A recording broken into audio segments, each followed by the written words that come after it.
Hello there. Let's start today with Genesis 2 7 and 8. Then the Lord God formed the man of dust from the ground and breathed into his nostrils the breath of life, and the man became a living creature.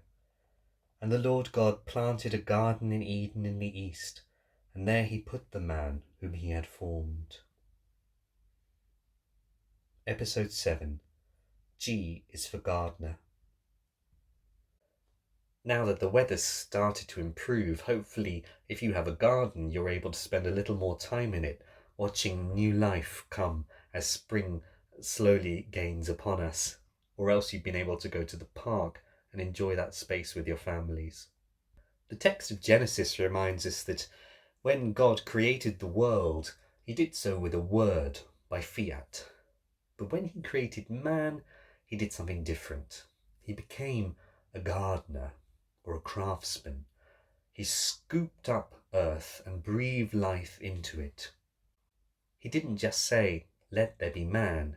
He made mankind with his hand. When we fast, we're reminded that we are the work of God's hands. The body is just dust after all that has been scooped up, totally reliant on God for creation and fulfillment. This was symbolized by the ashes that we received on the first day of this Lenten season. And when we go to pray, we also remember this moment of creation. For as God breathed life into the earth, so in prayer he breathes his spirit into us anew and recreates us and refreshes us. So that whole creative moment where God made us is somehow represented by our prayer and our fasting. But now look what's symbolized when we give alms. When we give alms, filled with the spirit of God's breath, and mindful that we are totally reliant on him for all our needs through fasting, we now recognize God's living will in us to share his creation with others.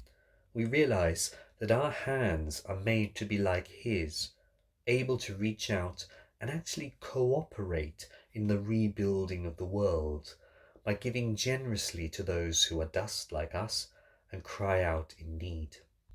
It also reminds us that Lent is not about instant perfection, instant success. Actually, it's about realizing that we were made good and perfect, and yet a prototype. We are to be conformed now to God more strongly by being conformed in the image of his Son, the Redeemer. We who began by being placed in a garden must be perfected and remoulded and recreated before we can be placed into the garden of paradise through the merits of Christ's passion. God the gardener prunes every branch of Jesus the vine so that it might bear more fruit. Jesus tells his disciples, we are not yet the finished product.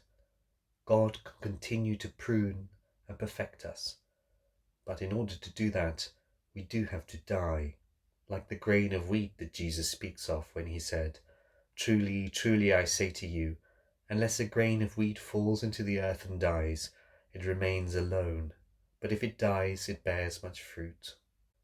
Don't see your Lenten penances of prayer, fasting and almsgiving then as a display of perfection.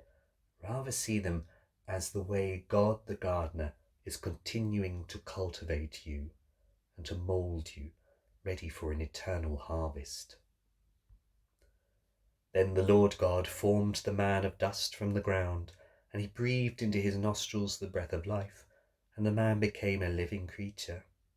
And the Lord God planted a garden in Eden in the east, and there he put the man whom he had formed.